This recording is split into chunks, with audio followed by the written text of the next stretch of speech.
everyone goes with the gang. And the disclosures are important. If banks were told today, you wouldn't make it tomorrow because it would be so disastrous, it would spook the market if you got the truth tomorrow. But if banks were told that in 5 years, you will have to disclose all your risks, all your capital, and so on, they would start de-risking, not just deleveraging, they would start being much more sensible. Banks love investment banking, it's fun. It pays huge bonuses. So in concluding therefore, I have 3 points. As I said, my experiences of passing interest to you, Basel against solvency, I'm not at all bothered whether you remember any specific things as opposed to the general principle, but the 3 points of summing up are ones that I would like to think about and we may pick up in the workshop tomorrow morning. The first is in the words that we use in English, tick box compliance against judgment. Banking is tick box compliance, or the regulation of banking is tick box compliance. There are rules, rules, rules, rules, rules. Very few people can ever read these rules, they are so large. But you can get by, as I promised you could, by just reading the page, putting in your numbers, adding it up, job done, doesn't matter what it's all about, send it off to the regulator, everyone's happy. Tick box compliance is all about rules, following the rules, or if there's no rules, it's free for all, or if the rules you don't like, get around them. That's how banking is. That is my experience of banking. In insurance, as I try to explain, I don't really care about the detail points I've made, but taking Solvency II as a whole, it encourages responsible judgment. I wouldn't call it ethics, I would call it more like common sense. But it encourages you to think about your business, for your risk, having appropriate models and disclosing information. For example, in the disclosure of an insurance company, you don't just have to disclose all the stuff. Unlike banks, you have to write a short executive summary. That's really testing. If you're an insurance company, you write a short summary of your risks and capital, and it must cover all salient points. It must be short, it must be clear, not only for risk people, but for policyholders, so that they would take the money out of it and like you.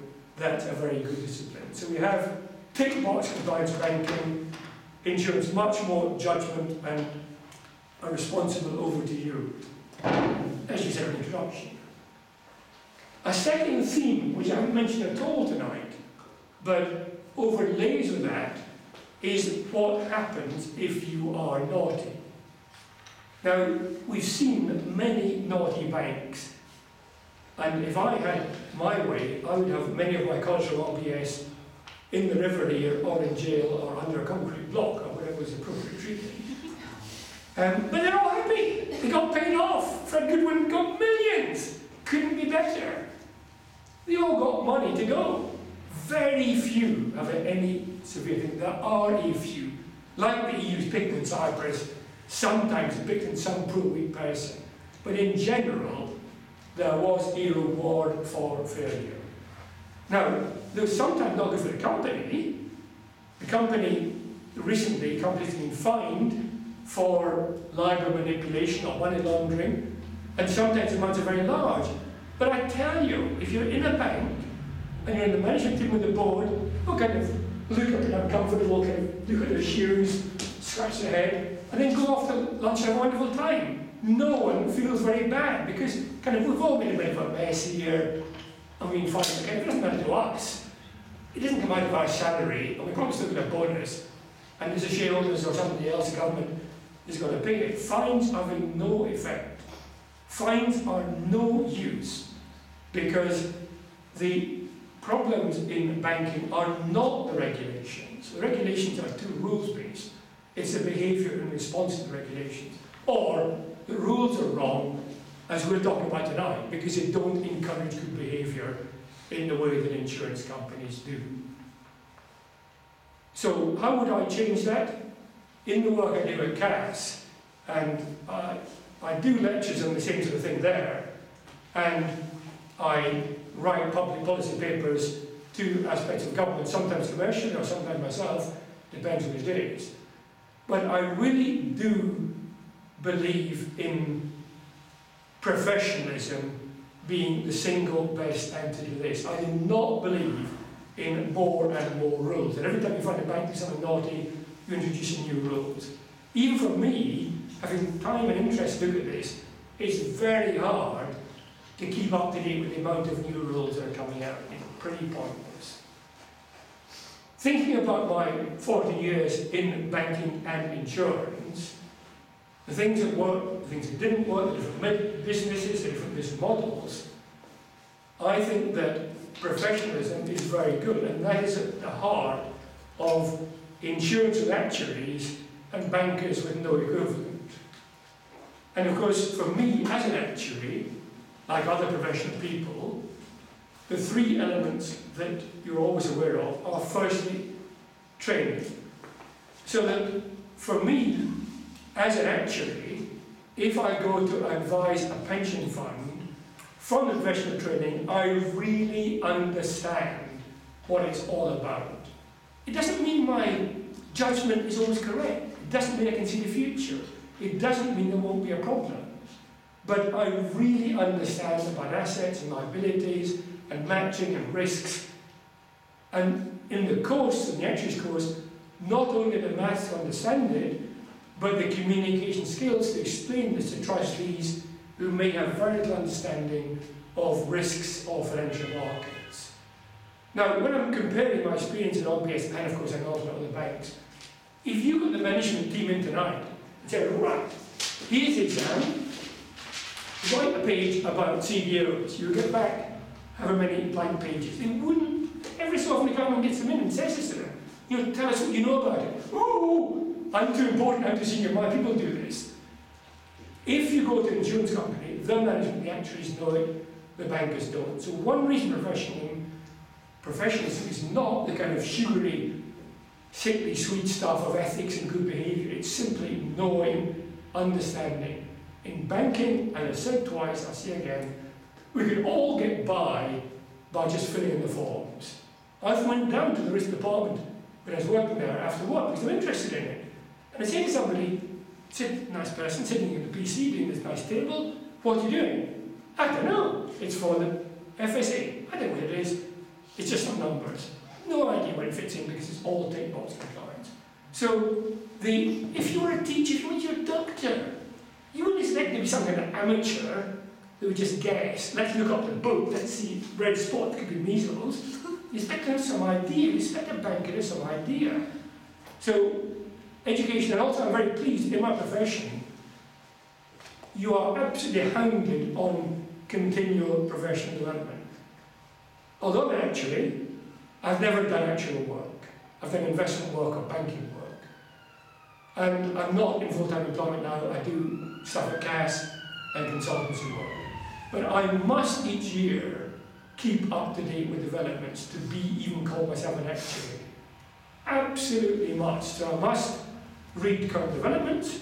I must go to lectures at events like this. There must be external as well as internal, and so on. So it's pretty good. You can't just go to sleep.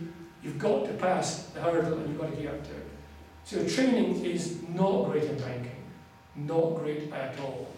Any of you who get a job at Goldman Sachs tomorrow and be trading next week, you wouldn't need any, if you've got a degree in economics, something that's fine. You can pick it up in the job or not. It's really appalling. Not only do you need to pass whatever exams, but then you have an apprenticeship thing, where I have my kind of supervisor here, and each week or each month we have a little chat, and he says that was good, that wasn't so good, do this, follow that, and you're tracked right through, and then you're officially approved to be an independent actuary. Banking has no equivalent training or professionalism. The next point is the ethical part, that doctors have the Hippocratic Oath, teachers have to look after children and nurses and so on. An actuary has two parts of the code. One is the ethical part, which is one page of absolute common sense. We would all want to do that, whether we ever went near a church or good establishment, we would still want in our family to live these values. So the ethical aspects of being an actuary are what we identify with in our families as simply living in a sensible way. And then there are technical standards about how you must calculate and report the sums to ensure that you're behaving in a sensible way. None of these cause any problems. They're all common sense. But it was, in fact, the reason I left RBS very, very unwell and very unhappy in 2008, because I knew that if I was an actor I should be struck off with this. This was not telling the whole truth. It wasn't telling lies. They had a big rights issue. They didn't tell lies, but they didn't tell the truth. So I think the actuaries have bred into them this code. If you stopped actuaries in the street, I'd be surprised if they could tell you exactly like what the ethical code is. But they would know what it means, and know what's allowed and what's not allowed. As we did as children, when our parents told us, this is right, that's wrong, you know fine is wrong. Don't get a rule, you know fine. So the code is very good. We've got the professional training and the human development, we've got the ethics, and the third thing is this business of sanctions. That I said that corporate fines cause a little bit of embarrassment but forgotten by tomorrow. In the professional world, it isn't the company that sanctions, it's you as individual. So you will be sanctioned by not the profession itself, but by an independent body that looks after the profession, and they will consider your case in a fair and transparent way, and it will put in the website either it's okay, or you've been fined, personally, not company-wise. And even a small fine is hugely terrible for your reputation. I mean, you're not going to do well as a consultant if you've been fined. And finally, you can be struck off. Now, we must be realistic that insurance companies and the profession are not desperately keen to strike people off because of their lack of confidence in the whole setup. So we should not be naive that it happens every day. But my experience, even in the unhappy days at RBS, was that the fear that you could be struck off, the fear you wouldn't have any friends, and you're back to Edinburgh, no one wants to know you, is much more powerful than some financial fine. So my experience tells me that the framework, the system of governance, the approach of Solvency II, moral and judgment and responsible assessment of the risks, is much better than the tick box compliance nature of Basel, and it tells me that professionalism has the three benefits of proper training and competence, of an ethical and technical code, and of the threat of sanctions or failure. Thanks very much. Okay.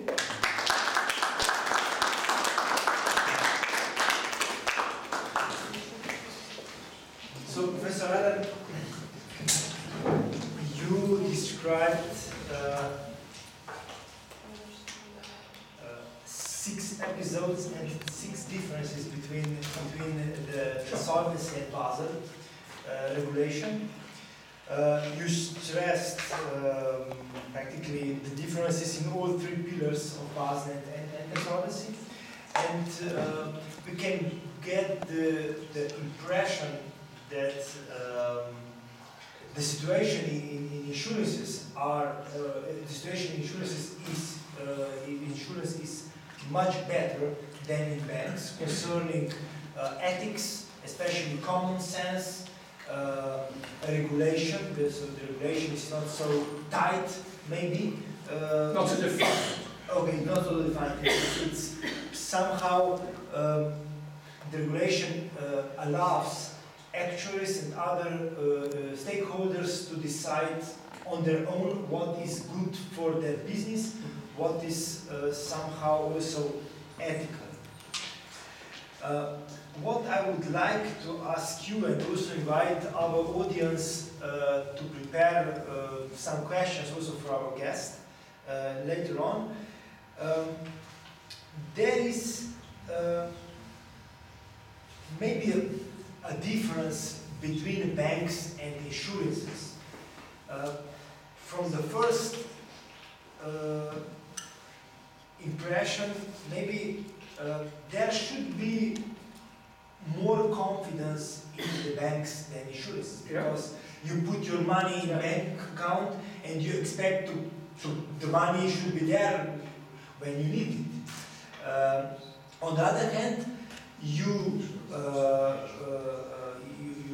write a contract or you subscribe a contract for insurance of your home. And there is a difference between one and the second, the first and second situation somehow. Does this have any impact on the? I think this is what we call a draw, an equal outcome. There are pros and cons. It's very interesting. In a bank, we see Cyprus, and I feel quite anxious about the precedent set by stealing the deposits. So, in a bank, you have not a risk worry, but the liquidity risk worry, not a credit risk worry of property loans go wrong, but the liquidity worry that all your money goes tomorrow and the bank it becomes insolvent. So, you might say insurance with a long-term contract won't happen immediately, a bank can happen tomorrow. So that is true. But I think it depends what stage you are in life. I think if you're younger, deposits are more important. If you worked all your life and your pension suddenly disappears, that for equitable life, that was really terrible for many people. So banks have this immediate risk of a liquidity run. Insurance companies have a different immediate risk. Insurance companies are much more complicated than banks. Because insurance, you have big volatility in both assets and liabilities. So you become technically insolvent very quickly, even if it takes years for it to come through. So they can both get into problems very quickly. So I think that they are different, but to me, the difference would not justify rules for banks and judgments for insurance. It's not cause and effect. The cultures are totally different. But there's also a difference between banks and insurances concerning collateral in one hand in banks and reinsurance in the other hand in insurances. Mm-hmm. So maybe the system of let's say securitization in insurance business is different, is more somehow risk diversified than in the banking sector. Because I've seen both. If I invest, I know if I take a loan for a new project, the collateral, the future cash flows is somehow the collateral for paying the loan back. But in the situation when I get a contract for insurance, the reinsurance is somehow different structure. And this is also somehow the difference between those two. Yeah, I have participated in both, and I again repeat, sadly, I'd rather work for a bank. That's more just an insurance company. I'd still rather be at RBS. But I've seen such different behaviours here. So the asset backing of loans is a cottage industry. It's done a little bit to the bank. And if you meet these people, they will admit that they include derivatives to enhance their upfront bonus payment and all kinds of things. In insurance, the reinsurance is one of the items that the actuarial function must check along with the models and so on. So specifically, they don't do the reinsurance, but when they do their annual report on the company, they have to comment on the appropriateness of the adequacy of the reinsurance.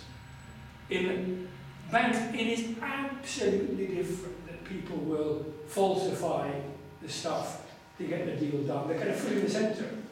In many of these, you look a bit blank, but in America, in many of the subprime loans, they just made it up. There was no loan, there was no house, there was no income, whatever it was. They just falsified the application to get the commission for doing it. There's a lot of misrepresentation. So Yes, banks have collateral, insurance companies have reinsurance, but the way it's done is very different between kind of amateur and professional. Maybe third question, or I would like to say, you raised a very important question concerning regulation and deregulation. Yeah. And I have experiences also in the public administration. Everything is regulated. Public procurement, I don't know, not the education I wanted to say. So if I hire a new person, a new employee, a procedure should be done. And somehow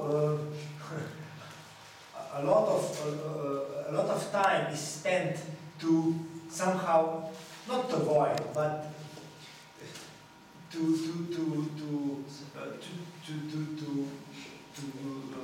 get a goal at the end. But there is in every step there is a new rule and so on. And everything is very slow. The processes are long, with a lot of people. A lot of people are involved. There is this means a lot of costs and so on and so on. What's your opinion or even advice on this? Yeah, so on just responding initially to the recruitment matter, I really feel strongly about this. Even in my career, in the period I worked at Phillips and Drew, you could meet someone, say I like you, come and join us, off we go. And there's not